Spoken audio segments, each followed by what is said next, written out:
Hi, this is Dr. Moak. It's Friday the 27th of 2016, May. We're going to have Friday Focus today. I'm going to talk about a couple different things today. I want to talk about a lot of stuff, but two things we're going to focus on. We had a off-site meeting with some of the key leaders in the office that are key to developing what we call an executive team, not necessarily key to what you're doing, because you're going to have your own key leaders. And these are people I'm working with trying to create the vision for the practice and sort of carry some things out. And we had different people take on different tasks and different roles. My job, for example, was a bunch of things, but one of my jobs is to create alignment in the offices so we all kind of know where we're going, what the plan is. I think a lot of times I don't communicate that enough.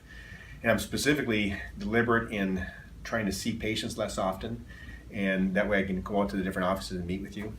I can spend more time, meeting with people that need to have some problems they're having, and we can help them out. And the way that's going to happen will be by me, doing the clinical time less. Dr. Kinsley is going to work on learning. So Dr. Kinsley. Now, Dr. Kinsley is a dermatologist who worked in the Army, and it's interesting that I've been learning a little bit more about leadership, and it's the Army and the Navy and the Air Force have been changing the way that they're leading people, from going from a situation where there's sort of somebody in charge and somebody underneath them, more towards the leaders expecting the people on the front lines to kind of make their own decisions and have small little teams to carry things out. So when she's in charge of learning, her objective is not going to be to train you, okay, or to tell you how to train people. What she's going to own the fact that everybody's going to have learning opportunities. So if you're having some particular hurdle, like we don't have any place to train people at, we need a place in our facility, that might be something you talk to Dr. Kinsley about, and she'll communicate it to the people who need to give some space. If you need to have time blocked and you're having a problem with your current system, Dr. Kinsley wants to help you with that. So she wants to create environments where you can learn.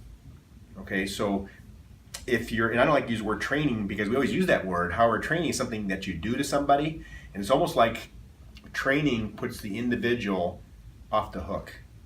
Okay, your responsibility is to learn.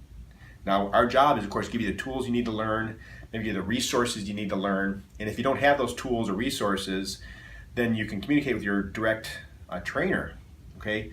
But then Dr. Kinsley is going to be kind of in charge of that. So she's going to be the person that you can go to, and she'll kind of, let's say you have some obstacles you're running into, you need somebody to do obstacle busting. That's going to be her job. She's not going to do it. She's going to help you carry it out, okay? And what I like about Dr. Kinsley doing is she doesn't work directly with me. She works at the Livonia office, and it's kind of a fun opportunity to have somebody who's primarily working at our offices take on a major responsibility, which learning is a major responsibility. We have 50% more people working here this year than last year, 50% more. And business is up 40%. So that's actually a good thing. That means we're actually getting ahead a little bit in terms of the personnel, but we don't really have the people trained. So it's not just like adding more people solves problems with throughput, but adding people and then getting them to learn their jobs and learn their tasks. That's what makes us golden. So we're kind of hiring right now for next year, okay? Now there's another issue called customer experience.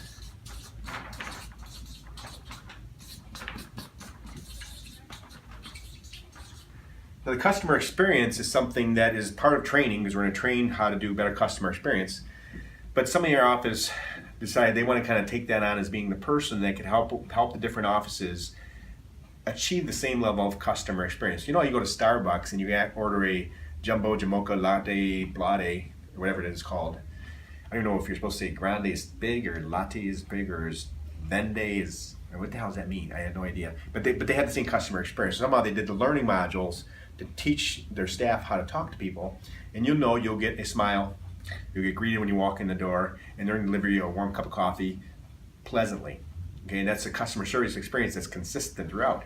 You might go somewhere else, like say Walmart, where they're not really so much into the customer experience, they're into the inexpensive experience. Well, somebody's in charge of making sure that they get the cheapest stuff possible. That's the customer experience there.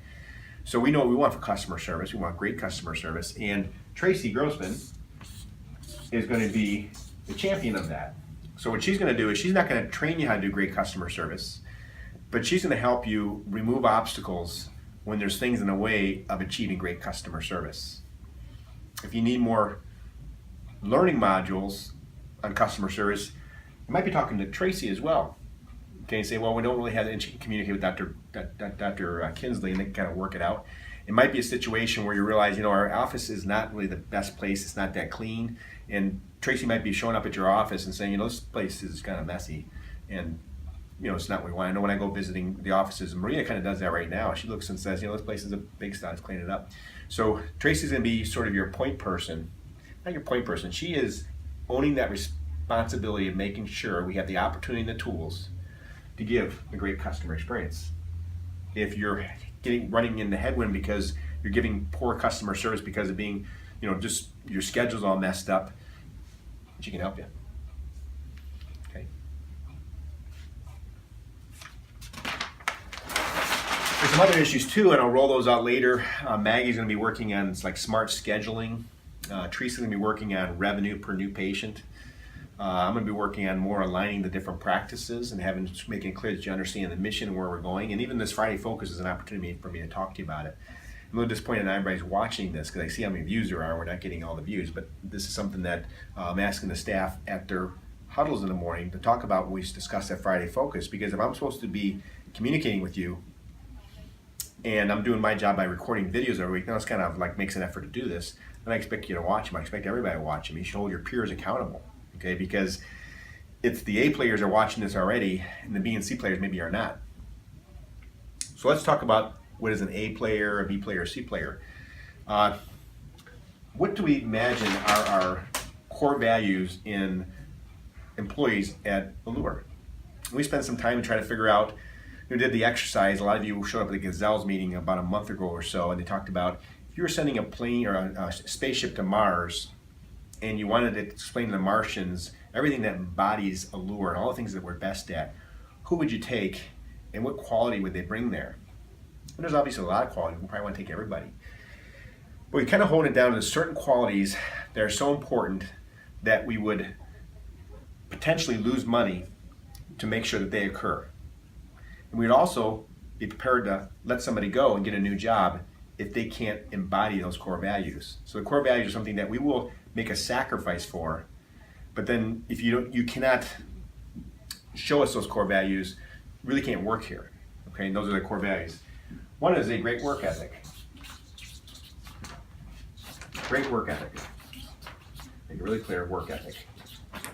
Other ethics might be questionable what that exactly means. So great work ethic doesn't mean like you're working crazy hours and you're doing overtime and you're working for all that. Doesn't mean that. It means that when you're here at work, you're in your bubble and you're here to do your job and you're here to do it, try to always increase your ability. Sometimes you hear, I'm doing the best of my ability. There's no such thing as that. You can always do a little bit more. So great work ethic, that's the person who's continuously be doing better. Respect. Respectful. It means to your coworkers, to your patients. Somebody's kind of constantly, really kind of disruptive to their coworkers. We're not going to tolerate that like at all. Okay, I want to make that real clear. So if somebody's condescending or not respectful to their coworkers, you don't belong here. Okay, you could probably work somewhere else. You'll get a job somewhere else, maybe working by yourself or something. But respect is really a key issue.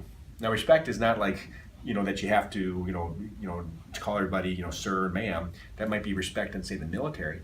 Our respect is by respecting your coworkers, respecting their ability to speak and have thoughts, respecting your patients, avoiding rudeness, and then again staying in your bubble is part of that.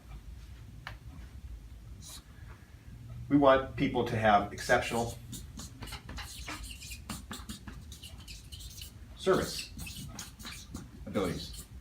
So the person that has exceptional service, they are constantly trying to do better at giving great customer service. So what they're doing is they're the ones that are greeting the person, looking them in the eye. If you're seeing new patients, they can go through the new patient experience.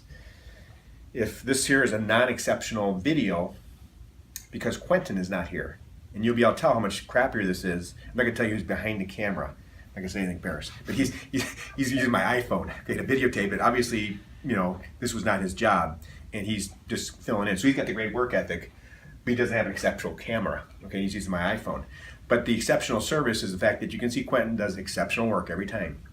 Okay, you can see people in our office that do exceptional work. When we did the, sending the spaceship to Mars, I chose, like, for example, Angie Heitman. And my thought was, well, she just always tries to do like the best job possible. She's always trying to think about how to do things better. And there's a lot of other people like that. It was my Mars person, so I sent her to Mars. Adaptability.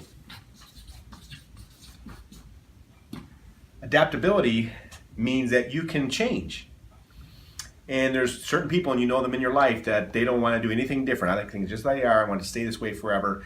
And that gets you left in the dust. Okay, we are an adaptable, constantly changing practice.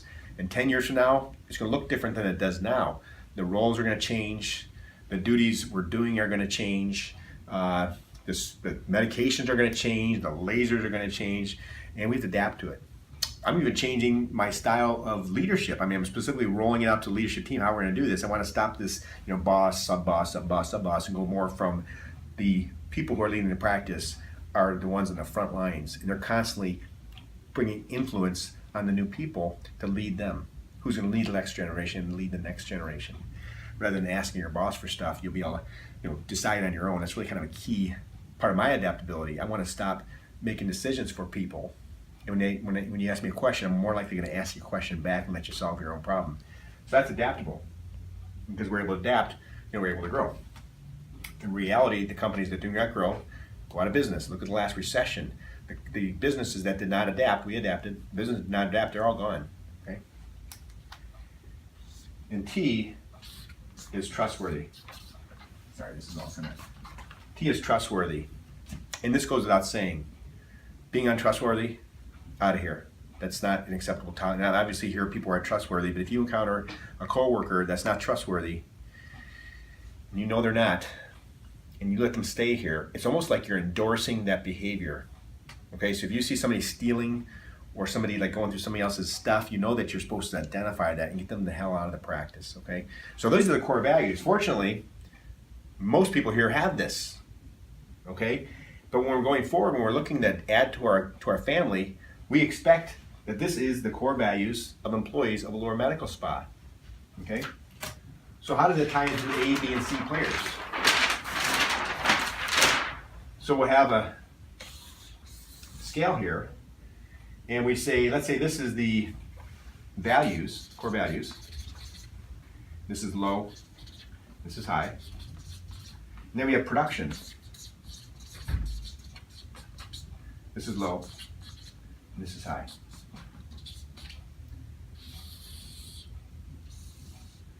Now, a lot of people, probably most people in the practice, are falling in this area here, where they have high production and they have high core values. And these are our core employees. We probably have some people who have high production and they do not embody our core values. Maybe they're dishonest, or they don't have a good work ethic, or they would probably have good work ethic if they're production, but maybe they're not respectful. Okay, we've encountered this before, and those people aren't here anymore. Then we have people who have high values and they have low production. And then we have people who have low values and low production. Well, first off, these people are clearly the C players, and we gotta, they don't belong here. And these people are the A players. Now the question is, who's the B player? Is it the person with the high values and low production? Or a person who's really productive, maybe the most productive person in the office, and they don't embody our values? Okay? These here are the B players. These people are more like C's. Okay? Even if you're high production, if you don't embody the values of our practice, you're a C player. Okay, so C player is not all about making a lot of money or producing a lot. Embodying the core values, and that's something that we're willing to take a financial loss for, we're willing to terminate somebody for. But people over here who have high values, we can help them on their production. Because they've already demonstrated good work ethic, they're very honest, they're respectful, they're trustworthy, and they have respect for their coworkers. So it's kind of easy to bump them into A players. And if we have a team of A players, a few B players, we're gonna be okay, and we can help the B players grow. And the C players, we have to take a sacrifice and let them go, even when we're in times of stress. I encounter occasionally, I talk to different leadership people that they're like, I got this person, it's not working out so good, she's doing this, and she's very disruptive, and has a negative attitude, and bringing that to work, but I don't want to lose her because she's doing all this work, and it's like the A players will pick up the slack of the C players if you stand up and identify them and work with your team to let them move on. Okay, and A players, they want to work with A players. So if you have a C player that comes in as a new employee, or they're here, they turn into a C player, we'll give them some time to get themselves into A or B player. But the reality is, this will drag the practice down. It's almost again like endorsing the behavior by allowing a C player to keep showing up to work and bringing negativity to the office and bringing you down. Okay, and then it has a negative effect on the A players. This is where we want to put our energy at. And this is, again, the vast majority of our practice, our A players. Maybe all of them are.